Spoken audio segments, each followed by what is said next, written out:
fizemos o seguinte, né? Nós trabalhamos os operadores, né? Na aula passada nós trabalhamos os operadores de projeção transversa e o operador de projeção longitudinal. Então nós mostrávamos que esses objetos aqui, atuando em cima dos campos vetoriais, então se eu tiver, por exemplo, um campo vetorial, vamos trabalhar isso melhor ainda. Nós estamos fazendo uma parte mais operativa, nós não estamos ainda em cima da teoria de grupos, estamos fazendo a coisa mais por argumento de comparação com o espaço euclidiano. A gente fez o teorema de Helmholtz e aí mostrou que todo campo pode ser decomposto numa parte transversa, uma parte longitudinal. A parte transversa tem divergência nula, a parte longitudinal tem rotacional nulo. Então, trabalhamos esses conceitos. E aí, nós vimos que a gente pode projetar o campo transverso, né, através do operador θ mini. Isso aqui é θ mini, e a componente longitudinal do campo é o ômega mini. Então, eu não vou refazer as expressões que a gente já tinha feito na aula passada, mas aí a gente vê que a componente transversa ela tem divergência nula, portanto ela tem o fato esse cara aqui tem rotacional nulo, esse cara aqui tem θ, esse que a gente tem é isso aqui, né? θ mini atuando em A longitudinal mi igual a zero, o ômega mini atuando no A transverso mi também igual a zero. E não é em cima, não? Oi? Porque não faz. É porque é igual a zero, mas se não fosse igual a zero, teria que ser em cima, né? Só para aprender. Como? É porque é igual a zero, tanto faz, né? O que é? O mi ser embaixo ou em cima, tanto faz. Ah, tanto faz. Como ser igual a zero? Se Não, não fosse igual a se zero, não fosse igual a zero, você deveria ser igual. o que é métrica? Você viu que se botasse esse θ mi E o mi embaixo. Aí. não, cara, quer dizer, se você escrever isso aqui, quer dizer, se você quiser abaixar isso aqui, você pode abaixar e botar assim. Só que como é igual a zero, não interessa. Se você tivesse isso aqui assim, aqui teria que ser alguma coisa, um vetor v bi. Aí, se você abaixasse esse, você abaixa esse. O que é importante é que um lado vai para o outro. Certo? É isso que você queria saber? É, porque dali tá em cima e embaixo. Isso aqui também, isso aqui é a mesma coisa que isso aqui. Você pode escrever isso aqui também assim. Não, é que é a mesma coisa, tudo bem. Mas o problema é que ali em cima é igualzinho, você só abaixou porque é igual a zero. Isso, só baixei porque é igual a zero. Tá melhor. Porque até pegar na lista, né? Não, tem que perguntar tudo mesmo. Então tá certo. Então nós usamos o teu. Então isso aqui do fundo é a versão. É a versão que nós estamos dizendo isso aqui. O meu campo ami, né? Nós estamos colocando isso desse lado. Isso aqui é delta mi. Mi menos dmi sobre talambertiano. Aí.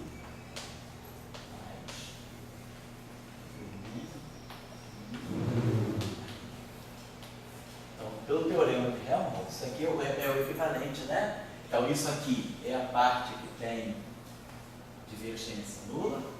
Divergência, isso aqui é o A, isso aqui é o A transverso. Isso aqui é o A transverso. E isso aqui é o A longitudinal. E aí nós temos o seguinte, que dmi do A transverso mi igual a zero, é só fácil, só aplicar esse operador aqui a esse objeto, que a gente fez isso aqui dá zero, só aplicar isso aqui a isso, no fundo é aplicar isso aqui a isso dá zero. Se eu pegar esse cara aqui, eu tiver isso aqui, dmi a longitudinal mi menos dmi a longitudinal mi é igual a zero. Então isso aqui está mostrando que a parte longitudinal tem rotacional nulo. Isso aqui faz o papel do rotacional no espaço de Minkowski, certo? Por quê? Porque isso aqui, se vocês observarem bem, o que é isso? Se eu pegar um vetor, se eu pegar isso aqui, dmi a mi menos dmi bi, esse objeto tem dois índices. Então, por exemplo, se eu pegar, o que é isso aqui, né? Uma pergunta, o que é esse objeto? Isso aqui, claro, tem dois índices, isso aqui é um tensor. Nós sabemos que se eu pegar, por exemplo, mi igual a zero, e ni igual a uma coordenada espacial, então isso aqui é d0 do AI menos di do A0. Mas se eu pegar, por exemplo, ni igual a um índice espacial e ni igual a um índice espacial, então isso aqui é di J menos dj AI. E isso aqui nós sabemos que é epsilon i JK rotacional de A componente da. Então, esse objeto aqui, ele contém na parte puramente espacial dele aquilo que é o rotacional do vetor. Por isso nós dizemos que essa combinação aqui é a forma minkowskiana do operador de rotacional. Esse objeto, né, dmi menos dmi, é o rotacional no espaço de Minkowski. Por quê? Porque no setor espacial ele contém justamente o rotacional do campo. Tá? Só para chamar a atenção. Então, isso aqui é exatamente o teorema de Helmholtz na versão do espaço de Minkowski. O campo vetorial ele é decomposto numa parte que tem divergência nula, mais uma parte que tem rotacional nulo. Como a gente tinha feito na aula passada, o teorema de Helmholtz, nós escrevemos ele dessa forma. Ele é menos gradiente de um certo φ, mais o rotacional de um certo d, onde esse d tem divergência nula. É exatamente o conteúdo que está ali. Então, esse cara aqui, que é o gradiente de φ, é a parte que tem rotacional nulo. Então, o gradiente de φ é essa parte aqui, a parte longitudinal. E o rotacional é essa parte que tem divergência nula. Então, isso aqui é o rotacional de alguma coisa. Nós fizemos na aula passada.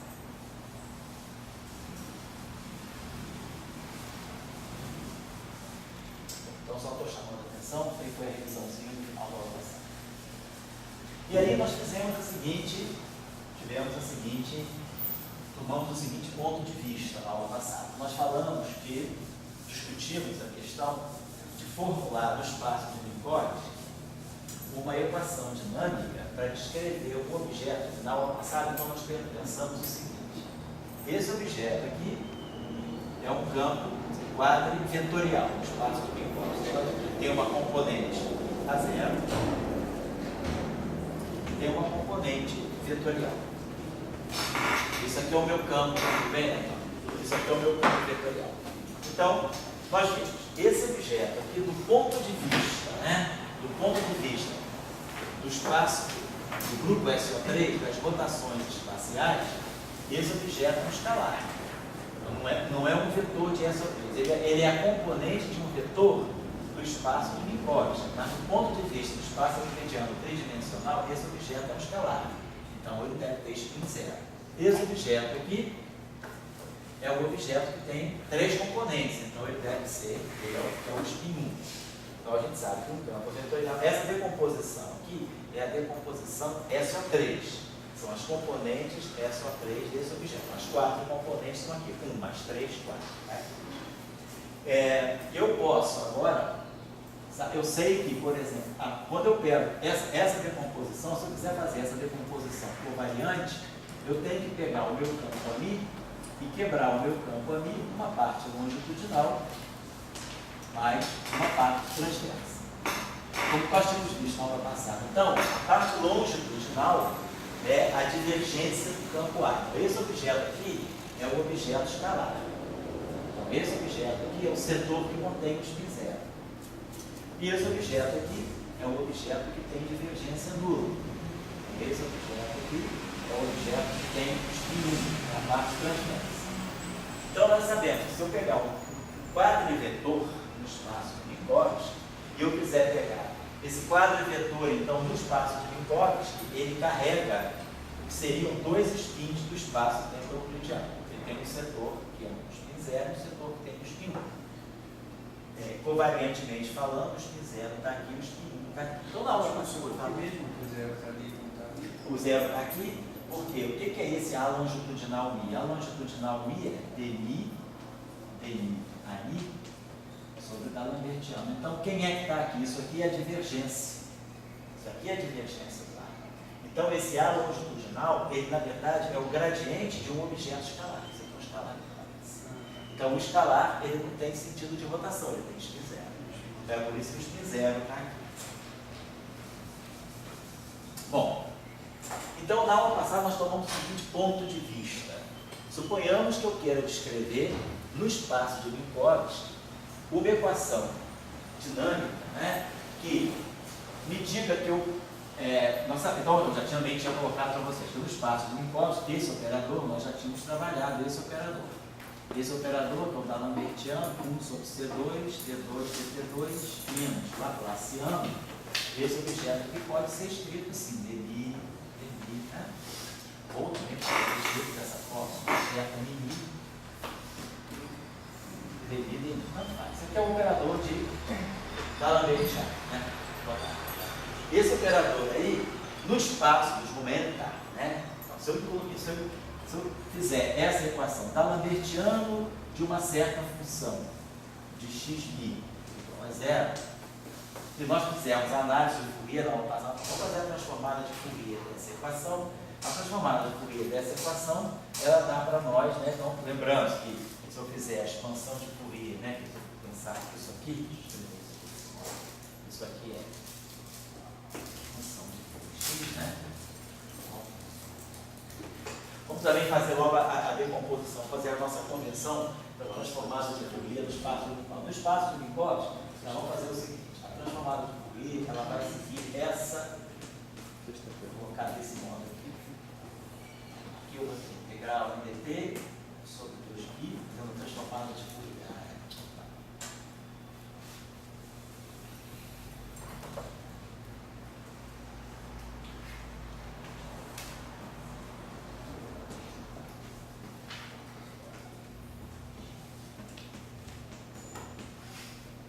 Vamos colocar a transformada de Fourier no campo. Então, a transformada de Fourier, tanto na frequência como, né, no vetor de onda, vamos colocar desse modo.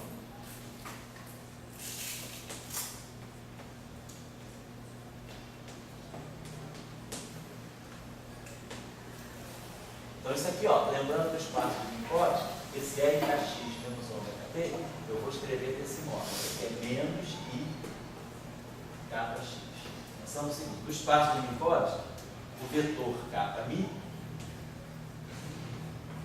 ele é k0, e claro, o vetor xmi é ct x. Então é claro que para ter essa combinação kx menos ômega t, quer dizer, o k0, né? Então isso aqui eu vou chamar de k0, eu vou chamar de ômega sobre c. Então, no espaço de Minkowski, o vetor de onda, ele tem essa decomposição. A componente zero do vetor de onda é o ômega sobre c e a parte espacial. E aqui é o ct. Então, de tal maneira que quando eu fizer kmi xi, isso aqui vai ficar ômega t menos k escala x, pela métrica do espaço de Minkowski. Então, como aquilo lá é kx menos ômega t, então isso aqui é o produto escalar, é o kmi xi com sinal trocado. Então, nós estamos adotando essa convenção para integral de Fourier, que dá o φ dx. Então, a gente vai escrever desse modo: φ de xi. Eu vou omitir o xi aqui, tá? Quando eu colocar xi, é porque na verdade é x. Tá? Quando eu colocar essa coordenada dependência em x, já está especificado que isso aqui é o x do espaço do Minkowski, é o x0, x1, x2, x3, x4. Então, vou escrever de uma forma concisa isso desse modo: integral em d4 k sobre 2π4. Então, nós vamos estar integrando, né, isso aí em d4k. E aqui vamos colocar φ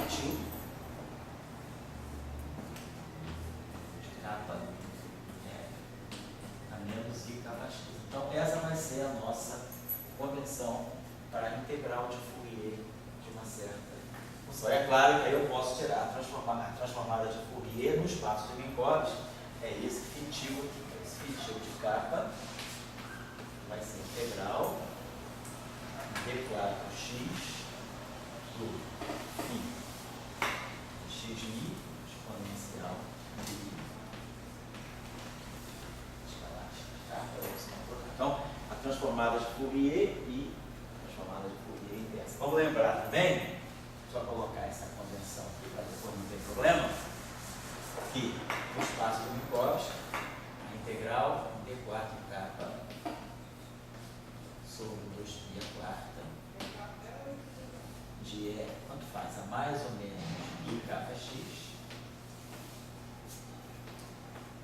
é o delta de x, é o delta no espaço do Minkowski, certo? É o delta de t' menos t, delta de x0' menos x0, né?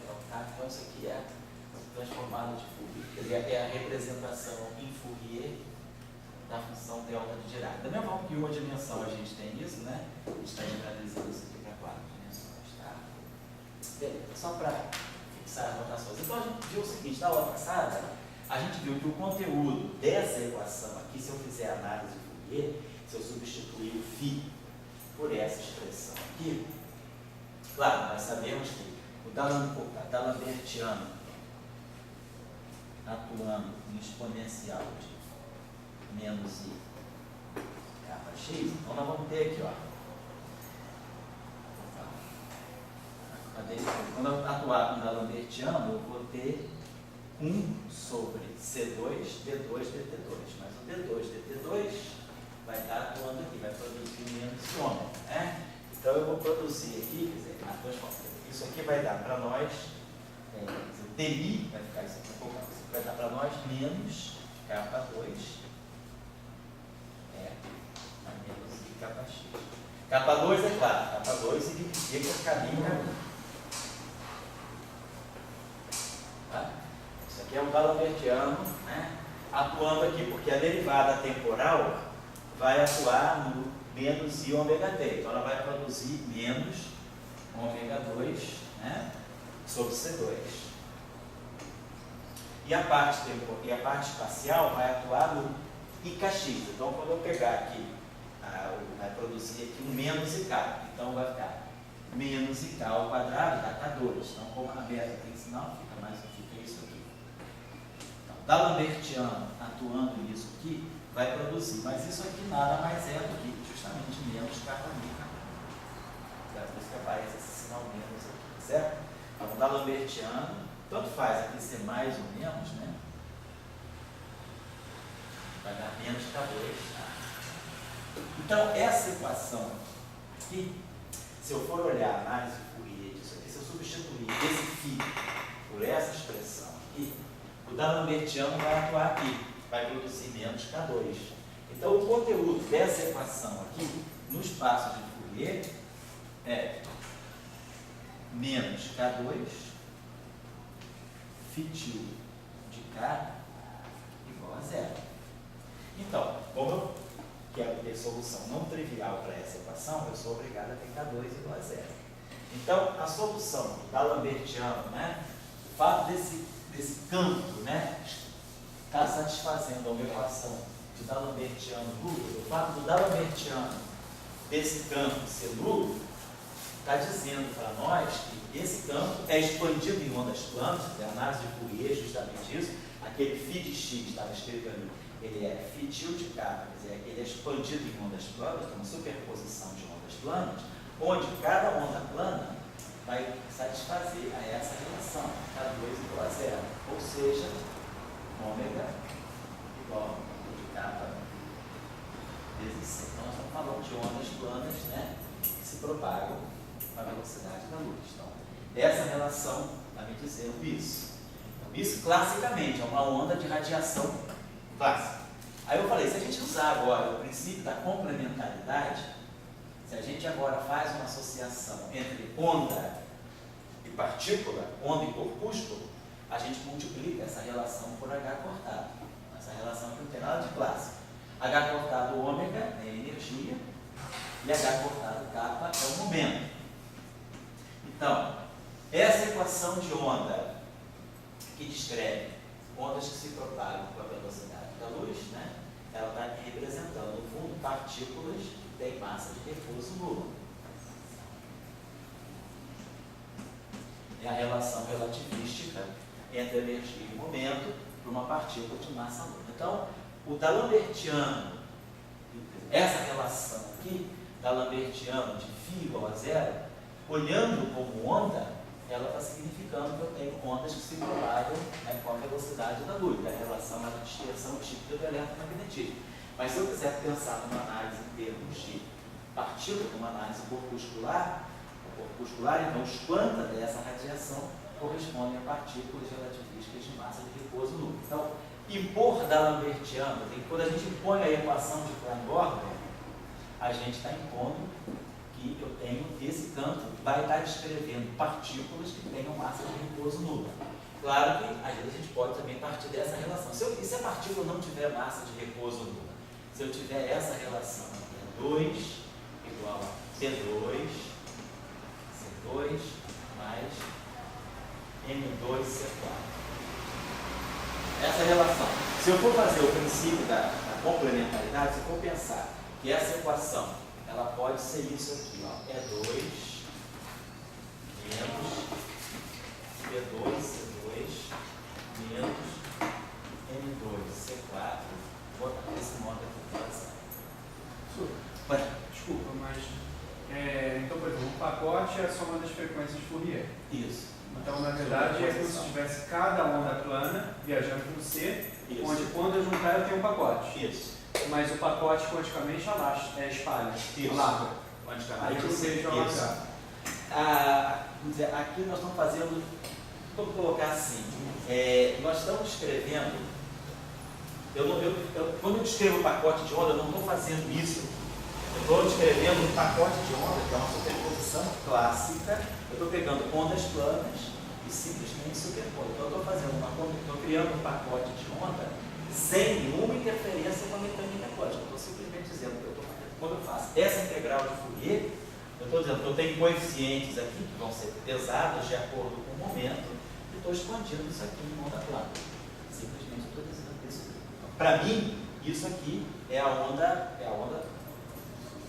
o campo, é a expansão em Fourier do meu fluxo. Então aqui não tem nenhuma mecânica quântica, certo? Porque para mim, por exemplo, independente de mecânica quântica, a mecânica quântica até mais, para mim pelo menos é mais contra-intuitivo, porque como eu tenho um conteúdo ondulatório, eu vou ter uma localização uma diferente da localização da partícula. Certo.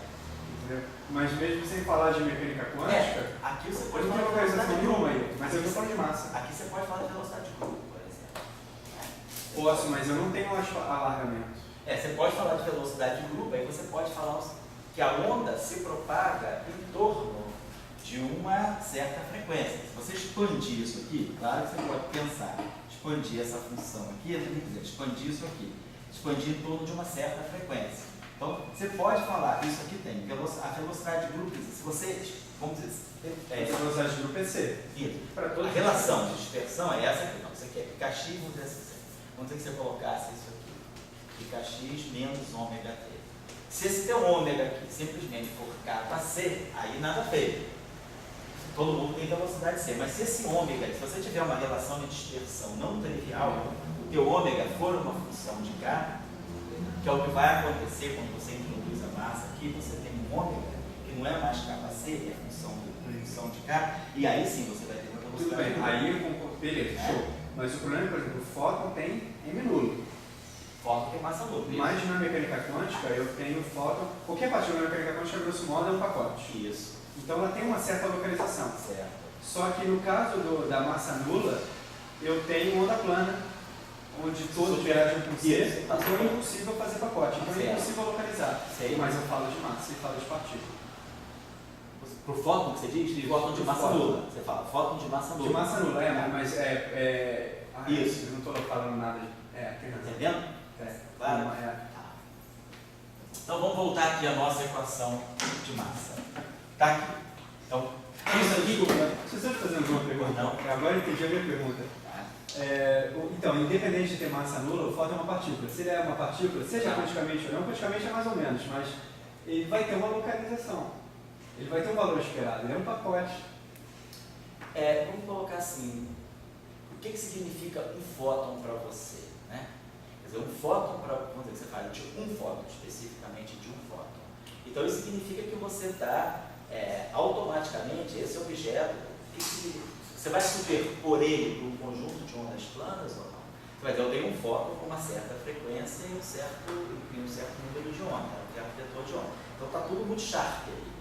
Né? O que você está querendo dizer? Que você tem um fóton espalhado, é isso, no espaço de momento? Não, eu estou querendo dizer o seguinte, o que eu estou fazendo aqui é usando a massa nula, eu chego a essa equação de dispersão que é exatamente a do fóton. Certo. Mas vamos dizer o seguinte, a do fóton livre, tá? Uma partícula relativista de massa de repouso nula. Certo. Então, beleza, se é uma partícula, ela tem uma distribuição no pacote. Eu concordo que da equação de onda para uma frequência, se eu fizer uma análise de Fourier, eu consigo construir um pacote se eu usar várias frequências. Só que eu não estou vendo o alargamento do pacote. E na mecânica quântica a gente vê que a partícula livre é o pacote livre, assim a propagação já larga. Você tem uma equação de alargamento para o pacote. Aqui, e aí todas são com C. Não, eu acho que sim. Todas são com C, mas se você usar, esse pacote vai te trazer uma equação de onda. E o que te dá o alargamento do pacote na mecânica quântica? A equação de Schrödinger. Você fala, o pacote evolui de acordo com a equação de Schrödinger. Então, pela equação de Schrödinger, você tira o alargamento do pacote. A equação que é clássica. Aqui você tem que usar uma equação de onda semelhante. Só que a diferença é a seguinte: quando você fala de fóton, quando você fala na mecânica quântica, mecânica quântica de Schrödinger ou mecânica quântica de Dirac, quando você fala da mecânica quântica, uma partícula material, você tem uma equação de onda para aquela partícula. O que seria a equação de onda do fóton? O fóton é o quantum, tá, do campo eletromagnético. O campo eletromagnético é o campo segundo quantizado que satisfaz a certas relações de comutação. Agora, qual é a mecânica quântica do fóton? Você tem uma equação de Schrödinger para o fóton? Não tem. Você tem uma equação de Dirac para o fóton? Também não tem.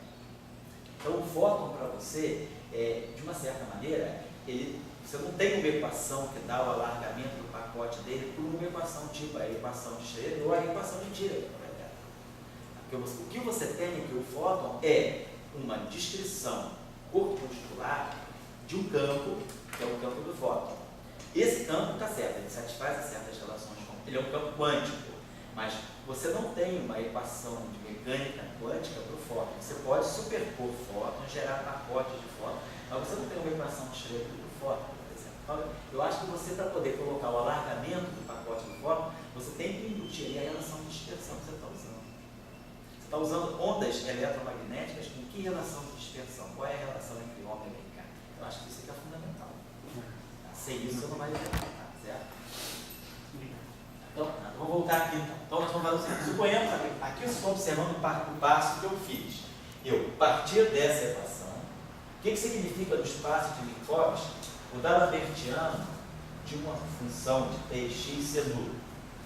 Nós vimos que, pela análise de Fourier, o conteúdo dessa equação é dizer que essa onda, se eu fizer uma expansão de análise de Fourier, as ondas satisfazem a essa relação de dispersão, uma relação de dispersão linear em K. Então isso aí caracteriza uma onda que se propaga com a velocidade da luz, a K2 igual a zero. Se eu faço agora uma correlação entre onda e partícula, na versão de partícula eu vou ter essa relação. Isso aqui então me dá partícula de massa de repouso. Essa relação de dispersão corresponde a essa relação de dispersão com uma partícula de massa, uma relação relativista para partícula de massa de repouso. O que eu estou querendo dizer agora é o seguinte: suponhamos que eu introduzo uma massa. Tem uma equação cinemática, a relação entre energia e momento com uma partícula de massa de repouso não. Estou partindo, então, o contrário, estou partindo da relação relativista entre energia e momento. Aí agora, de novo, vamos usar o princípio da correspondência. Então, esse é H cortado ômega. Então, isso aqui vai ficar H cortado ao quadrado com ômega 2. Esse cara aqui é H cortado ao quadrado, K2. Então, ficar ômega 2 menos K2 C2. E aí eu fatorei esse H cortado, botei aqui menos M0 ao quadrado, C4 sobre H cortado ao quadrado. Tinha um H cortado aqui, H cortado aqui, eu fatorei para cá. Então, eu coloquei dessa maneira. Então, essa relação entre energia e momento se converte nessa relação de dispersão se eu fizer a correspondência de partícula para onda. Tá? Deixa eu apagar isso aqui. Então, suponhamos que essa relação de dispersão, ela deve estar descrevendo, então, essa relação de dispersão. Então, vamos dividir tudo por C2 de novo. Então, aqui eu divido por C2, esse C2 aqui desaparece, e E aqui fica C2. Só dividir essa relação agora. Primeiro dividir por H cortado, depois dividir por C2. Então eu vou imaginar que essa relação de dispersão aqui, ela foi obtida mediante, no espaço de Fourier, esse objeto aqui está fazendo o papel do D'Alembertiano. Isso aqui é o D'Alembertiano no espaço de Fourier. Então isso aqui deveria ser essa equação aqui, D'Alembertiano. É menos D'Alembertiano, na verdade, né? É menos D'Alembertiano. Então vai ter o menos, então isso aqui é menos D'Alembertiano. Então vai ficar menos D'Alembertiano, menos isso. Então fatora o menos, vai ficar D'Alembertiano mais M0 ao quadrado, C ao quadrado, sobre H cortado ao quadrado, atuando então em φ de x, φ de dx. Então eu imagino que essa relação de dispersão, ela deva ter vindo dessa equação. Então essa equação, deixa eu apagar isso aqui agora.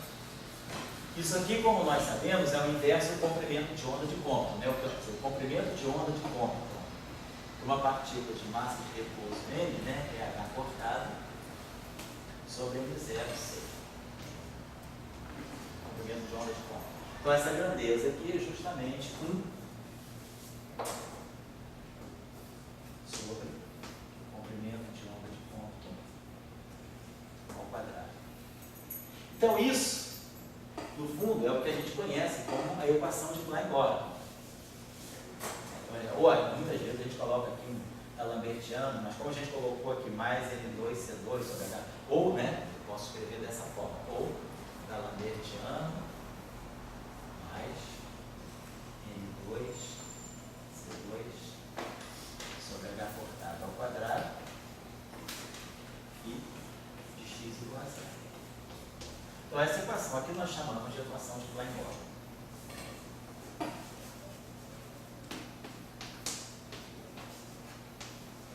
Então o conteúdo da equação de Klein-Gordon é descrever para a gente algum tipo, né, de radiação que na visão corpuscular, se eu pegar nos quanta dessa radiação, eles vão corresponder a partículas relativísticas com a massa do repouso M0. Então a equação de Klein-Gordon, ela está descrevendo isso. Ela pode descrever um campo de radiação qualquer, ondas que se propagam, satisfazendo essa relação, então a relação de dispersão. Então já não seria mais isso aqui, né? Seria daqui ômega 2, relação de dispersão, que sai para a radiação.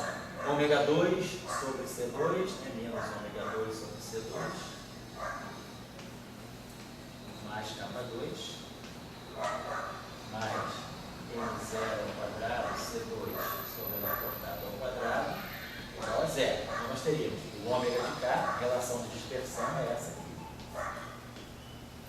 Quadrada, né?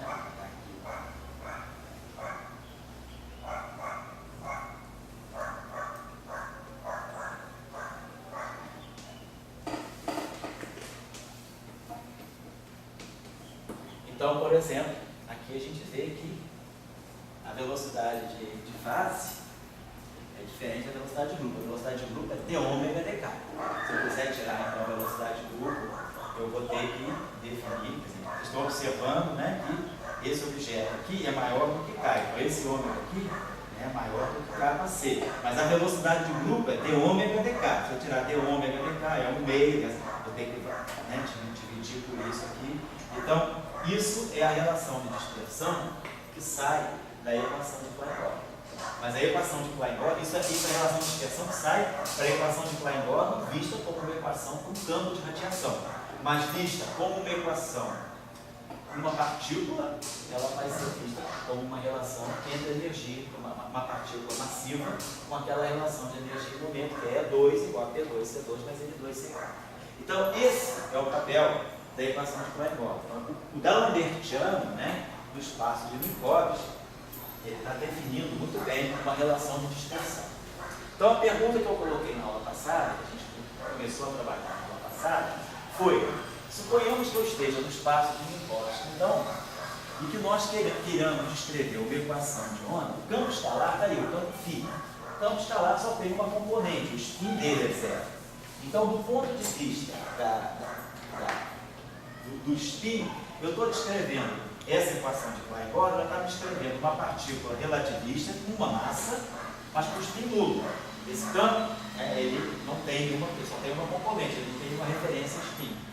Agora, a pergunta que a gente faria seria, se nós quiséssemos no espaço de Minkowski descrever uma partícula que tenha massa de repouso nula,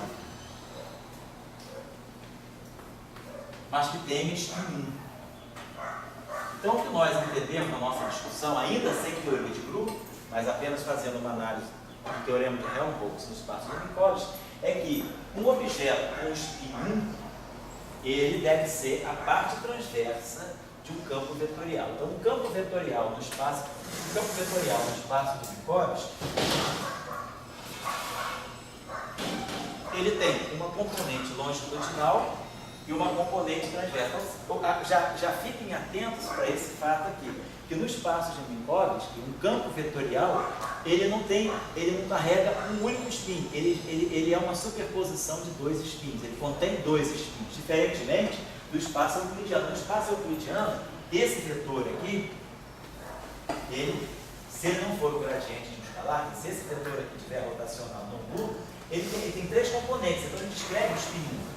Qualquer campo no espaço de Minkowski que tem só dois spins? Quer dizer, não todos. O escalar, por exemplo, ele tem spin 0 só. Esse cara aqui não, ele agrupa dois spins, porque a parte longitudinal dele carrega o spin 0 e a parte transversa carrega o spin 1. O teorema de Helmholtz não serve para qualquer campo? Qualquer campo vetorial? Qualquer campo vetorial. Então, eu quero fazer isso aqui. Então, o que eu já aprendi? Onde é que eu vou buscar spin 1? Eu vou buscar spin 1 na parte transversa de um campo vetorial. Vou colocar assim, a parte transversa de um campo vetorial. Então, isso aqui eu sei que carrega spin 1.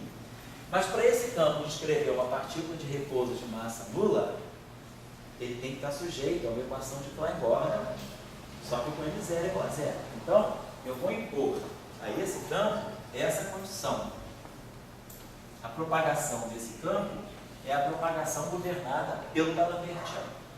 Então, isso aqui, por aqui a gente sabe que a relação de dispersão vai ser essa, ou essa, na visão de partícula, e por aqui eu sei que o spin é 1. Então, isso aqui, esse operador me dá massa de repouso nula, que esse campo me garante que eu estou falando de um objeto que tem spin 1. Então, essa equação é a equação relativista que deve descrever a propagação livre, a partícula livre, com spin 1 e massa de repouso nula. Tá claro? Esse é o conceito que eu estou querendo colocar para vocês, armar essa equação. Muito bem, mas aí agora nós sabemos que quem é a parte transversa do campo? A parte transversa do campo está para nós aqui, θ, mi, ani. Rosa. O operador, né, que faz a projeção da parte transversa do campo. Então está lá. D'Alembertiano. Quem é esse operador, então? Esse operador aqui é delta mi menos dmi sobre D'Alembertiano ani rosa. Agora, então, vamos atuar. D'Alembertiano, delta mini, ani, o ami. D'Alembertiano aqui cancela esse cara. Então, isso aqui nós já entendemos como é esse mecanismo. Na aula passada a gente falou sobre o que é 1 sobre D'Alembertiano no espaço de Minkowski. Temos isso aqui igual a 0. Certo? Esse operador aqui é o operador D'Alembertiano. Então, vamos escrever esse operador aqui como sendo dni. E aí eu tenho esse operador diferencial e esse operador diferencial. Eu posso escrever essa equação, então, desse modo assim. dni ami menos dni ani igual a 0.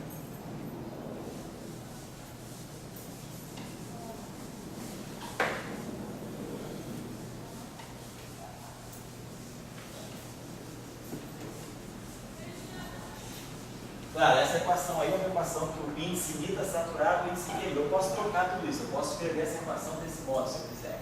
Chamo o Mi de Mi, Mi de Mi. Ah, não mudou, só renomeei os índices.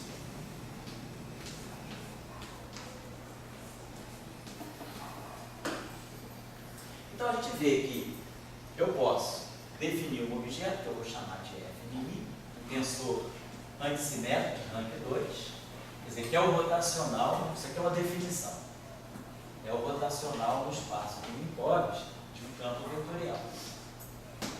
E aí eu sei que se eu pegar esse objeto e esse objeto satisfizer a essa equação, então eu sei que essa equação aqui ela tem o conteúdo de uma partícula relativística de massa de repouso nulo e spin. Esse é o conteúdo dessa equação. Então, vamos ver que isso aí é a equação de Maxwell. As equações de Maxwell estão quase todas aí dentro. Mas tem uma outra possibilidade, uma outra equação que sai automaticamente da formulação. Quer dizer, nós não estamos então impondo nada, aí nós não estamos impondo a equação. O que nós estamos querendo dizer é que eu quero entender como é que eu descrevo um objeto de spin 1 e massa de repouso 1. Agora, aquele F', por construção, ele satisfaz a essa equação aqui. Se eu pegar dmi no F K, aí eu substituo isso aqui, dmi a K menos dk a mi, mais dmi do FK mi, mais dk do F mi. Um objeto que satisfaz, um objeto que é construído dessa forma como rotacional de um campo vetorial, essa equação aqui, na verdade, ela está me dizendo o seguinte, que rotacional, né? Quer dizer, essa relação ela está indo nessa direção aqui. A vetor B, vetor C, mais BCA mais C. B, isso é o que a gente chama em álgebra vetorial de identidade de Jacob, uma identidade de Bianchi. Essa equação aqui é exatamente, essa aqui é uma identidade, vocês podem mostrar que isso aqui é identicamente zero. Substituindo todos essas dmi a K menos dk a mi, dk a mi menos dmi a K, dmi a mi menos dmi a mi, somando os 6 termos, nós vamos ver que vão haver cancelamentos mútuos, né? Então essa equação é uma identidade. Isso aqui se chama para nós, essa identidade se chama identidade de Bianchi.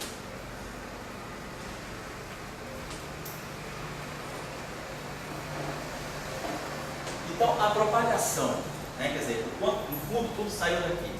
Se eu quiser impor propagação para uma partícula com spin 1 e massa de repouso nula, essa equação aqui, ela se desdobra em duas equações.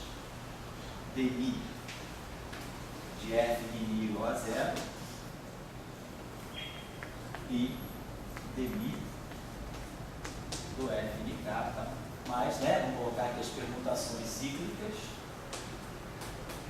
onde, claro, o F' automaticamente é ditado por isso aqui. Então, o fato de eu estar propagando o spin 1 já me dá uma forma muito clara para a equação, e aí a pergunta é, que fenômeno está descrito aqui? Então, essa equação aqui é uma equação, são duas equações relativistas, elas são totalmente escritas no espaço de Minkowski, são equações que são covariantes, né? Então, essas equações aqui, elas devem estar descrevendo, a pergunta é, qual é a física que está aqui?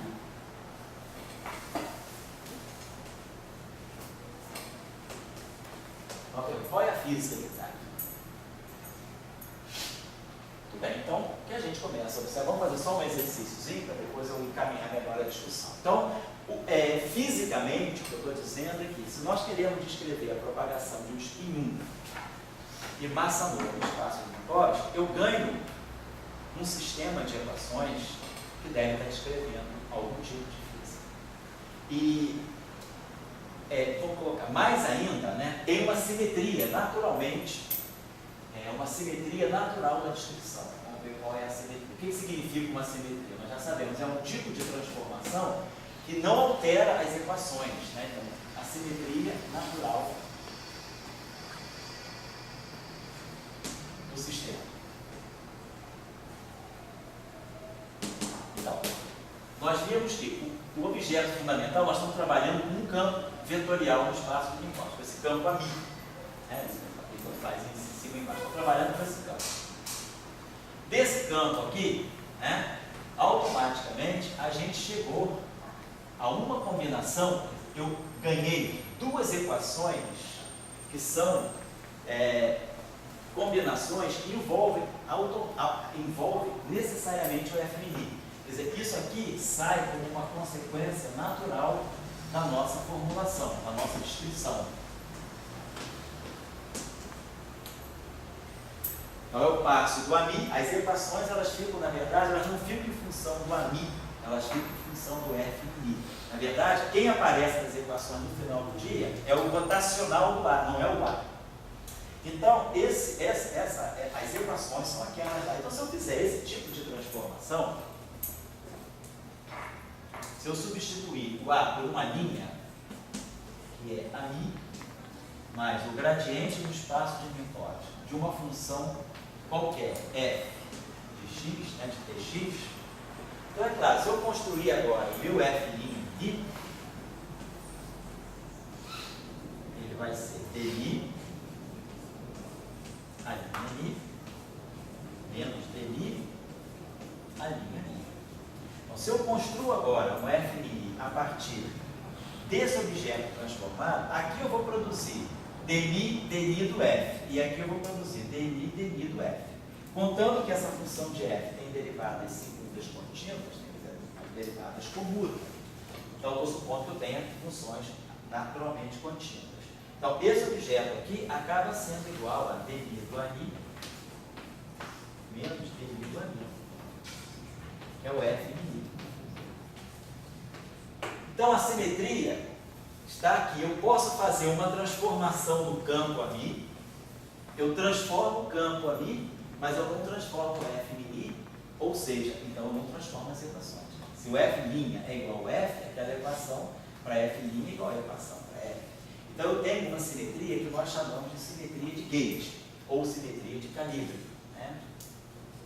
Simetria de gauge ou simetria de calibre. Que é uma simetria que me permite. Eu tenho um objeto que vai descrever o meu sistema, que é o AMI. Mas se eu trabalhar com o AMI, ou com qualquer linha que difira do AMI por um gradiente, no espaço de Minkowski, qualquer objeto, quaisquer dois objetos que difiram por uma grandeza dessa forma, vão descrever o mesmo sistema físico. Então isso é uma simetria. Claro, nós sabemos que em física, toda simetria tem uma consequência forte. A consequência de uma simetria, ela sempre tem uma marca, vai deixar uma marca na física do sistema. Então, automaticamente, a descrição do espaço de Minkowski de uma partícula que tenha spin 1 e massa de repouso nula, ela é feita dentro de uma formulação que tem uma simetria de gauge ou uma simetria de calibre. Então, é isso aqui que está. Nós já sabemos também que o eletromagnetismo ele tem uma simetria de gauge. Vamos ver que todo o eletromagnetismo já está aqui dentro. Então, ao escrever, se eu partisse de um ponto de vista diferente, minha filosofia de trabalho eu conheço uma partícula de spin 1 e massa nula, ou seja, o fóton. Se eu descrever a dinâmica do fóton no espaço de Minkowski, naturalmente o que eu estou fazendo? Eu estou descrevendo as equações de Maxwell. Vamos ver como que as equações de Maxwell estão saindo dessa descrição. Então, automaticamente, eu tenho uma simetria de calibre. Então, a simetria de calibre está presente basicamente por causa do spin 1. Porque foi o spin 1 que me introduziu o operador transverso. E foi do operador transverso que saiu essa combinação. Essa combinação aqui automaticamente tem essa simetria de calibre. Então, nós vamos começar a associar partículas de spin 1 a uma simetria de calibre. Isso aqui é toda a formulação. É isso que é uma teoria de Young-Mills. Então, nós vamos estudar depois, lá no final do curso, vamos falar de Young-Mills, Então, a teoria de Young-Mills é justamente uma extensão, uma generalização dessa ideia. Partículas de spin 1, elas têm uma simetria automaticamente associadas a ela, que é a simetria de calibre. Isso aqui vai dar origem a um conjunto de equações que podem estender as equações de Maxwell, que é a formulação de Young-Mills. Então, essa é a base do problema. A base, eu estou fazendo então uma coisa revertida. Eu não estou construindo o eletromagnetismo, tirando a simetria relativística e tirando o conceito de fóton. Eu estou partindo do contrário. Eu parto do conceito de fóton, de que existe uma partícula relativística com spin 1 e massa de repouso nula, e vejo que ao descrever essa partícula, naturalmente eu estou descrevendo as equações de Maxwell.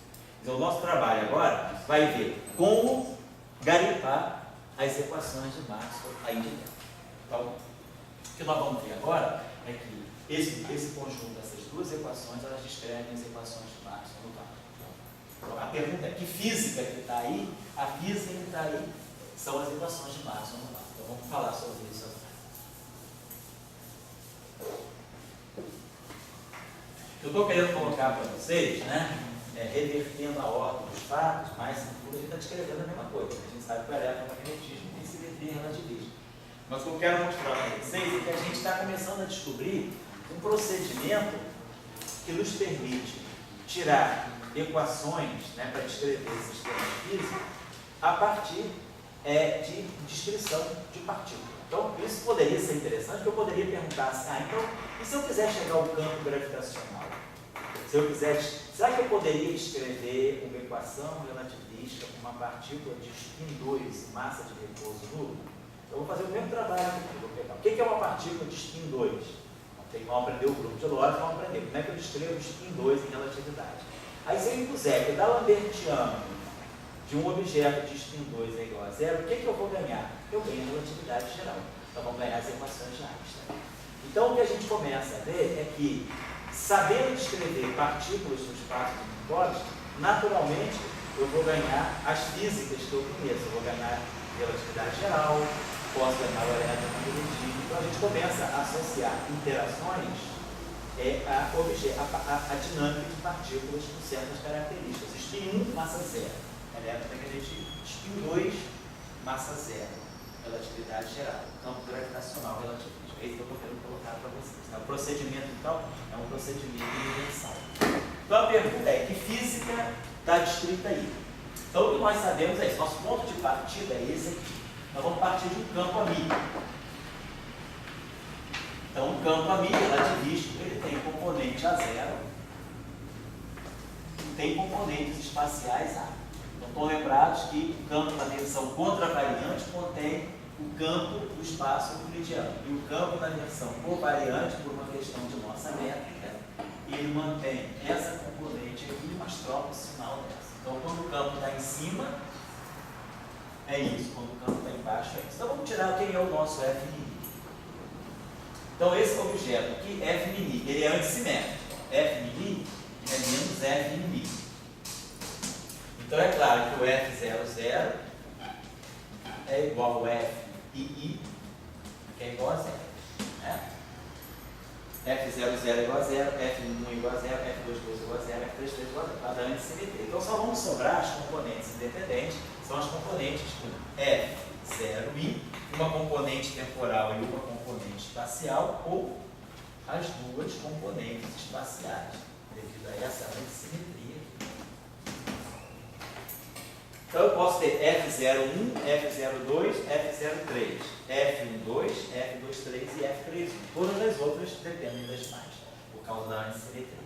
Quer dizer, aqui eu tenho F12 igual a menos F21, F23 igual a menos F32, F31 igual a menos F13. Então são três componentes aqui, três componentes aqui. Vamos lá então.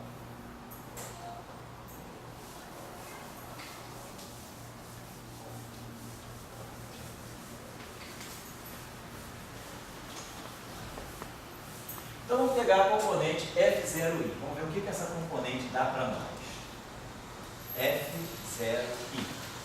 Então isso aqui para nós é D0 AI menos DI a 0. D0 é 1 sobre C ddt. Agora, aí, a componente I embaixo não é o próprio vetor A. É o vetor euclidiano menos, tá? Se eu pegar o I embaixo, estou pegando a versão covariante. Então, eu tenho menos A vetorial aqui.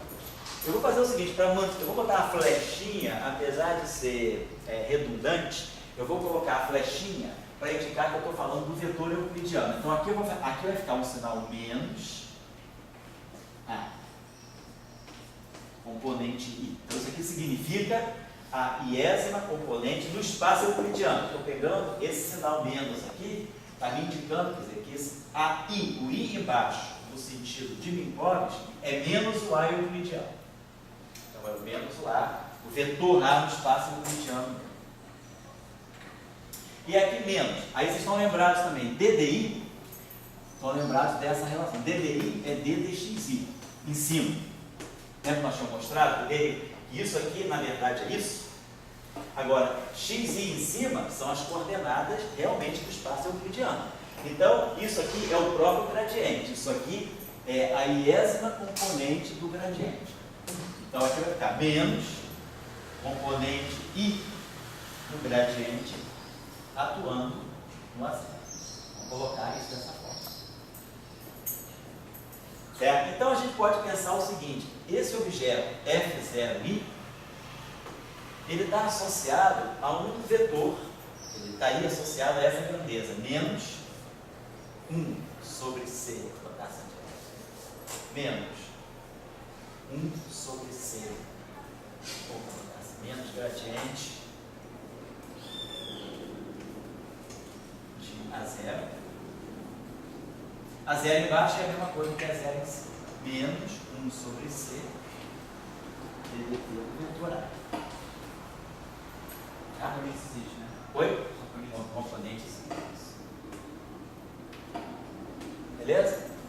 Vamos em frente. Vamos ver então agora quem são os componentes puramente espaciais do meu F.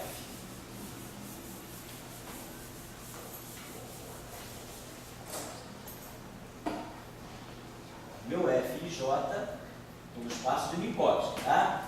Aqui eu tenho que ter muito cuidado, às vezes o cara fica confuso. Esse I é do espaço de Minkowski ou do espaço euclidiano? Então, aqui, tudo é espaço de Minkowski. Tudo isso aqui é espaço de Minkowski. Quando eu colocar a flechinha, significa que eu já fiz a associação com o espaço euclidiano. Tá certo? Então, F e J, isso aqui é espaço de Minkowski. Então, isso aqui é D dxi do AJ menos D dj do AI. Então vamos pensar bem. Isso aqui é o próprio gradiente. Isso aqui é o próprio D dx em cima. Então isso aqui é a iésima componente do operador nada. Tá? Isso aqui, vou dar a derivada parcial. Então isso aqui é. Vamos manter isso aqui. Isso aqui é um ponto.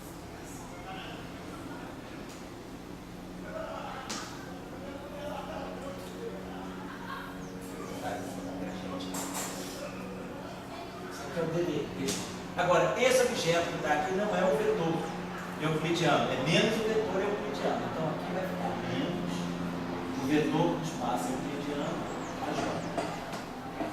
Aqui, menos DJ, derivado em relação ao componente XJ. E aqui, menos a componente euclidiana, aí essa é a componente euclidiana do vetor. Então, eu posso ter aqui um sinal menos que a gente pode fatorar. Então, isso aqui é menos DI AJ menos BJ. Essa flechinha é completamente irrelevante. Eu estou colocando só para marcar que isso aqui é a componente euclidiana. Mas agora nós já sabemos lá do nosso estudo dos operadores diferenciais que isso aqui nada mais é do que epsilon I J gata rotacional de A componente A. Então, o que nós estamos observando é que a componente, por exemplo, F 1, 2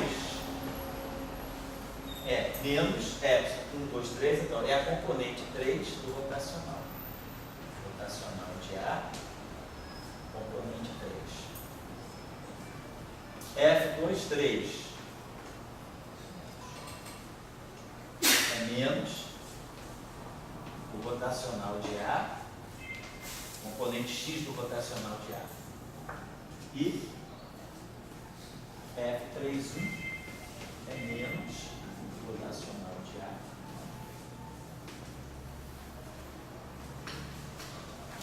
componente 2. quem são as componentes do tensor F mini. Então, nós conhecemos o F mini completamente.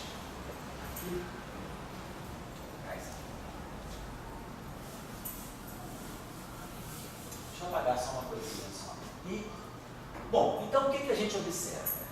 Quando a gente pega essa equação aqui, vamos pegar a primeira equação que a gente pegou, dmi F mini igual a zero. Então, essa aqui é uma equação, o índice Mi está saturado, o índice Mi está livre. Então, Mi pode ser 0, pode ser 1, pode ser 2, pode ser 3. Vamos tomar Mi igual a 0. Mi igual a 0, essa equação aqui é dmi F Mi 0 igual a 0. Mas esse objeto aqui, ele é antissimétrico. Então, ele não pode ter componente Mi igual a 0. F0 e 0 é 0. Esses índices aqui estão correndo, ó. 0, 0, 1, 1, 2, 2, 3, 3. Ou seja, 0, 0 e I. Quando esse índice aqui for 0, aqui for 0, isso aqui é 0. Então, F00 é 0. Então, a única possibilidade que sobra aqui é esse índice Mi correr completamente em cima do setor espacial. Então, essa equação aqui, ela é a mesma coisa aqui. DI do F I0 igual a 0. Agora, essa derivada aqui, derivada com índice em cima, é a derivada em relação ao x embaixo. Mas o x embaixo é menos o vetor x euclidiano. Então, eu estou derivando em relação a menos as componentes x. Então, isso aqui esse operador aqui é menos o gradiente. Esse operador aqui é menos o nabla I. Agora, esse objeto aqui, vou botar como faz. Esse objeto aqui é um vetor. Então, se esse objeto aqui, isso aqui é um vetor, ó, a componente F0i, eu posso associar isso aqui a um vetor xi. Não sei quem é isso. Essa combinação eu estou chamando de um vetor xi, porque isso aqui é realmente um vetor do espaço euclidiano. Então, essa equação aqui, no fundo, no final do dia, ela está me dizendo que divergência de x é igual a 0. Certo? Agora, o que a gente está observando? Eu tenho que esse x, ele é o gradiente de uma grandeza escalar no espaço euclidiano e ddt de uma grandeza vetorial. Todo mundo está cansado, mais ou menos, de saber que isso aqui, de alguma forma, isso aqui está muito parecido com a expressão do campo elétrico. Menos o gradiente de um potencial escalar φ, menos dAdt. Mas vamos deixar por enquanto assim. Então, essa equação aqui, ela é uma equação de divergência nula. Então, está me dizendo o seguinte, que a componente F0i do meu tensor F é um vetor. Está aqui, isso aqui é um vetor. E esse vetor aqui tem divergência nula. Então, é o conteúdo dessa equação. Isso para μ igual a 0. Vamos pegar agora esse μ é livre. Então, ele pode ser agora 1, 2 e 3. Vamos chamar esse μ agora de um índice espacial. Vou apagar isso aqui.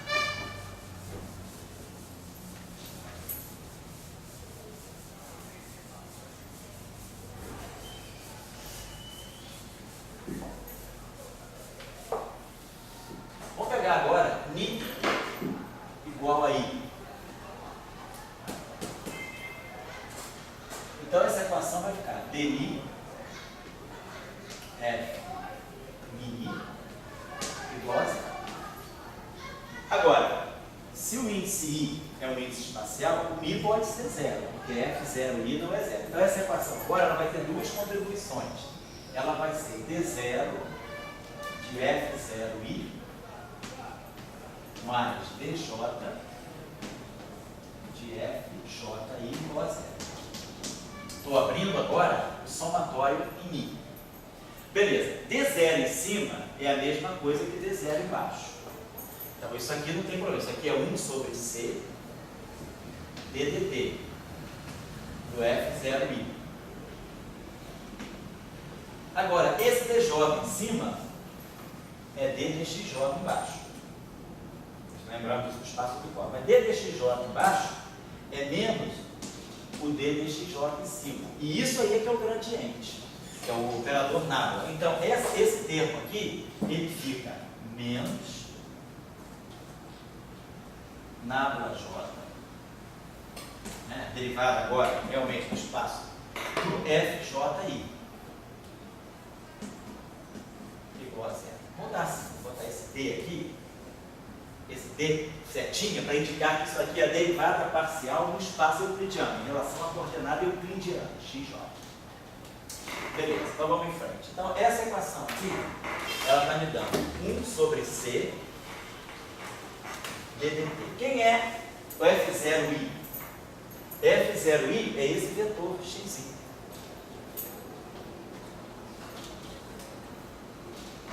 É o vetor x componente i, por euclidiano agora.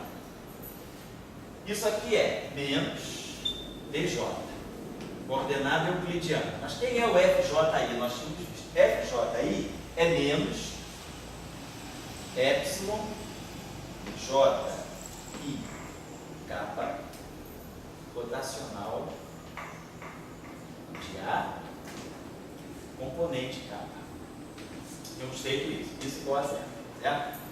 Então a gente tinha tirado essa relação aqui, ó. F i j é menos epsilon i j kappa rotacional de A componente kappa. Então vamos chamar esse objeto aqui, para a gente não ficar carregando, vamos chamar esse rotacional de A de um certo y. Então, vamos chamar o rotacional de A de y. Então esse termo aqui é menos, só que aqui é fji. Então é menos epsilon ji kappa y kappa.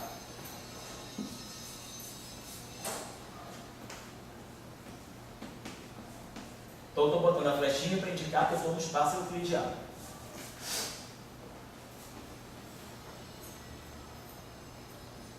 Bom, então nós temos aqui esse objeto aqui, ó, mais, então esse termo aqui, vamos fazer isso aqui, para aproveitar aqui em cima, vamos voltar agora aqui para o quadro em cima. Então o que essa equação está começando a me dizer? Está me dizendo o seguinte, 1 sobre c ddt,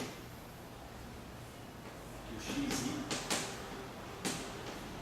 agora, mais, agora olha só, essa combinação aqui, ó, j e kappa. O j precisava ficar com kappa para dar o rotacional. Isso aqui é mais, ó, isso aqui está me dando mais epsilon ji kappa dj no y kappa. Então, eu troco o i com j e o epsilon é antissimétrico. Então, isso aqui é exatamente a componente i do rotacional de y. Então, isso aqui vai dar um sinal menos. Então, isso aqui me dá menos a componente i do rotacional de y. Então, do ponto de vista, agora eu posso tirar o i si, essa equação está me dizendo o seguinte, que o rotacional de y é 1 sobre c ddt do x. Então eu peguei uma outra equação. Então essa equação está me dizendo, essa equação de divergência de x é zero. Mas essa equação aqui me diz que o rotacional de y depende da derivada temporal do x. Certo? Então, esse foi o conteúdo dessa equação aqui. Então, deixa eu sumarizar aqui para nós. Então, lembre-se que nós definimos dois novos vetores, tá? Então, nós associamos a componente F0i, isso aqui na verdade é isso, não, corrija, né? F0i é igual a isso. Então, esse F0i, que é menos isso, eu chamei de um vetor x do espaço euclidiano. E o Fij, né? Então vou botar aqui para ficar tudo do lado do outro. Fij ficou para nós menos epsilon i j kappa y kappa. onde esse Y aqui é o rotacional de ar. Então isso tudo eu não estou inventando, isso tudo veio das equações automaticamente. A equação foi, quer dizer, a única coisa que eu inventei foi isso aqui.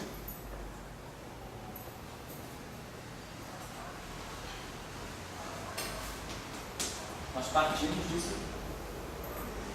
Feito isso, tudo está saindo naturalmente a partir disso.